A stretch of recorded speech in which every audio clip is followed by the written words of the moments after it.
Our first speaker is Sam from Nord Guardians. It's a really good platform to learn about blockchain knowledge. So we'll have Sam here. Thank you, Hugh. Thanks for having me. Yeah, I'm Sam. Nice meeting all of you. I work on something called Node Guardians. And Node Guardians is basically an onboarding tool for experienced engineers onto credible ecosystems. The way it works and the way it functions is pretty simple. I would like to change the slide. It looks like that. It's like a Netflix selector. Instead of picking a like some series or a movie, you have awful CTFs and programming challenges to go through. And they're all framed, packaged into some kind of role-playing game. These are called quests.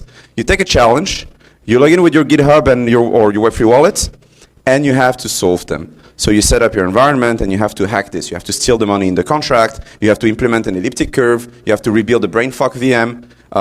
There's a bunch of stuff that we have. And the cool thing is that we do that a lot for Cairo and other zero-knowledge domain-specific languages. So the idea is that you have fun, and along the way you learn stuff, and you can have meaningful outcomes out of this, and everything is kind of gamified. So that makes the thing a little bit special, I believe, and I'll be showing you why in a few slides.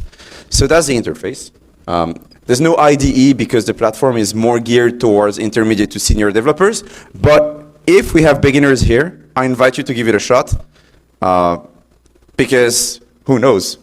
Maybe you'll be able to crack some of those and have fun along the way. So check it out if you're interested. You have some lore as well every time you pick up a challenge. And the way you code will have implications on whether you'll get the good outcome or not. If your code is efficient enough, you will not have the same loot as your friend who has clean code, etc., etc. I said loot, so there are rewards. It's not really a play to earn. The rewards are in the form of credentials, basically proof of skill or skills, or no, things that state that you're skilled. And instead of these being attestations or like, papers, diplomas, you name it, we give them in the form of crafting materials or items for your character. Because let's remember that this is a role-playing game. So your armor, your horse, your dragon will look good if your code is good. And if your contributions to open source are good. We'll get to that later. So we have different kinds of challenges: build, CTFs, theory, and resource management. I'll start with CTF. CTF stands for capture the flag. A capture the flag is a security, let's say, security challenge. Everything happens on chain, and you need to trigger something on chain, like manipulating a price oracle, stealing money from that contract using reentrancy, dealing with accounts, you name it. So that's fully on chain. Then you have build challenges. That's when we want to verify that you've done something more intricate with your code. Have you been efficient enough? Have you used that method or that logic to break something? We'll need to write tests and see if your code satisfies very specific criteria. Theory is just an article. It's an article that breaks down a component for you before you tackle a practical problem that's very complex. Like before doing stealth addresses on Solidity, you might want to know about elliptic curve cryptography. So we'll try to teach you that, abstract the complexity of this concept for you so that you're geared to tackle that problem. Finally, resource management, that's just gas optimization problems. You have something, and the idea is to have the most optimized solutions to address that issue. Anyone familiar with the game, by the way? Anyone can name that game?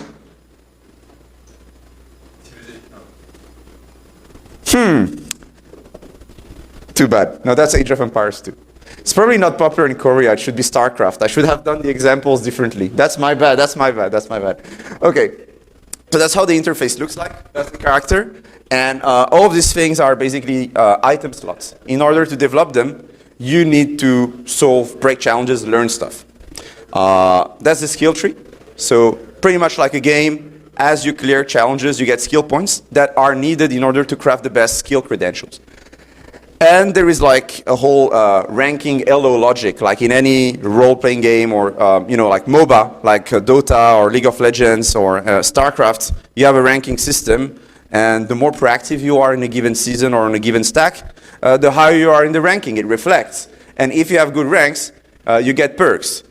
So why bothering learning stuff for free on a platform? I mean, it's 2024. We have like a 4-second attention span. I understand it. There has to be something more to it. And as I said, we're not really like streaming money if you clear a challenge, because I think that would defeat the purpose of the platform. So yeah, what could be the purpose? So because it's a trust network, the achievements that you obtain on the platforms, this proof of skill, they can help you achieve meaningful outcomes. So if you want to get a job, or if you want to hire someone, you can require him to have this shield or this sword, because it means that he is able to write very complex circuits. Or if you do not have that horse, it means you're not able to implement a brain fog VM, and you want people that have a good understanding of these concepts in your company. So for free, as a founder, not even an engineer, you can use this to take better decisions. In regards to contributing to open source or landing a job, it's also relevant to have a nice node governance profile. Yesterday, we announced a partnership with OmniDust. OmniDust is a platform for open source contribution that makes it easy for people to list their problems, their open source problems, and find contributors and stream money to them. In regards to Cairo and Starknet, if you have completed Cairo challenge platform, you will get a premium on top of the money you receive for solving certain like critical tasks, like, I don't know, contributing to Madara, Orion, you name it. Instead of receiving 100, you'll get 105 or 110. So you have fun, you learn new stuff, and that also benefits to the project, because the fact that you've completed this quest suggests that you are likely to ship cleaner code, safer code, and that you're more proficient. So that's one of the interesting, I guess, use cases that you have that stem out of your Node Guardians profile. Finally, grant budget, base camps, giving assignments. The platform can be used for all of this. And beyond that, it's a community. So we have some kind of a ecosystem in Node Guardians. We all wear cloaks and have swords in our hacker houses. And you're very welcome to join us, apply, and as you join this community, which requires nothing from you in return, you can decide to engage with us, become a high mage, a scholar, a mage, and join our hacker houses, join our events, join our community, and yeah, work with like-minded people to solve real-world problems, or just have people from our community help you solve one of our challenges. So that's pretty much it. I forgot to say that it is a public good, so there's no paywall, there's nothing required from the user side, there's no newsletter that you'll receive, there's no like put your name here or KYC or retweet this to access chapter 2 bullshit. You just log in and you hack, and that's it. It's community driven. We've had a bunch of people from the Starknet and Ethereum communities joining in, Barnaby from the Ethereum Foundation, security researchers from Spurbit, and maybe you for the next chapters. If you have any idea and you want to join Node Guardians and contribute to the lore or create a challenge, doors are open, and I would love to see you on Discord and potentially become a contributor of tomorrow's Node Guardians, basically. Let's call it this way. And next, bingo. Yeah, okay. Some numbers for the record. That makes the presentation a little bit more corporate. Sharing the numbers. After a year of being in production, we've had 200 hours of content that are alive. Apparently it takes 200 hours to solve everything. 88 quests are available. And 10,000 problems have been solved on the platform overall. And 1,500 active developers since launch. Not every month, but since launch. And active is not really the right word. I would say that it's more like 400, 500 a month. So that's pretty much how the community and the stats would look like at this very point in time. I was supposed to give you a live demo, but the technical setup does not allow me to do it. So you just have to imagine something that kind of looks like Diablo. And instead of having fun hacking and slashing, you have to write code. That's the thing that sucks. But you can use your own environments to build the code that will solve the problems that you have on the platform, so you kind of feel at home. That's the cool thing. And the CLI is also very sexy and has a lot of Easter eggs. So you might want to give it a shot, a try. Okay. What's next? These are the laziest slides of the slideshow. What's next? So the platform will have mintables. So once you have completed this or that, you'll be able to mint a proof that you've done it on chain that enables any protocol in the space to permissionlessly create gates. I don't let you apply to my Luma or to my birthday because you are not level 10 on Node Guardians. I don't let you apply to this grant program because you're not level 4. Enabling this will not require any intervention from our end. So we're just trying to switch from being a platform to a protocol.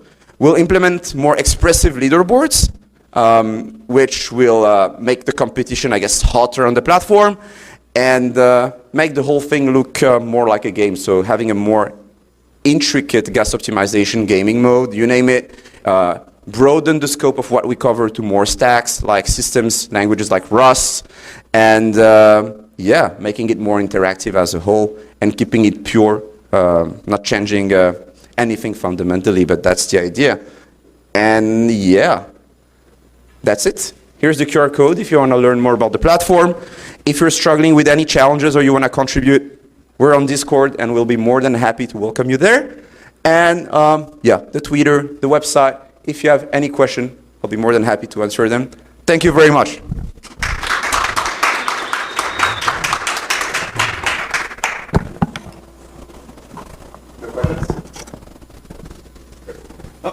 How do you combine the education component for example, let's say they have a quest and it's especially hard. Yeah.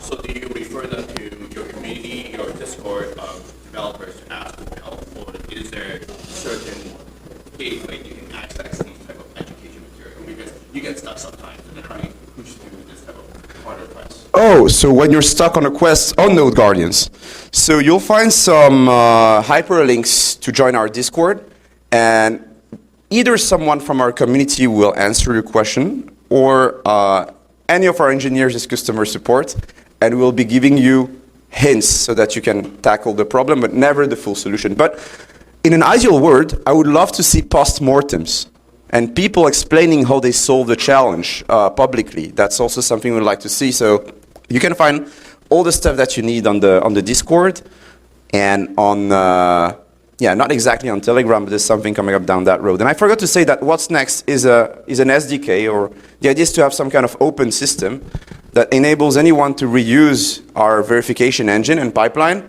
to serve their own agenda. Because on Node Guardians, when you solve a problem, there's no manual intervention. If it's a CTF, we just need to verify on-chain whether you have triggered the relevant logic. Have you stolen the money from the contracts? Have you manipulated the price feed, etc., etc.? Everything can be checked automatically. And when it's, I don't know, implement an elliptic curve, something like that, we write this Foundry test. You run them. We run them, of course, on our backend, on our servers, and we can know automatically whether you've done it right or wrong, and how right you've done it, so that we can discriminate people in a good way, of course, but like make rankings. That's the idea. So the next step is to make it like some kind of public stack that people can use for their own agendas. Yes. Any other questions? No. All right, thank you.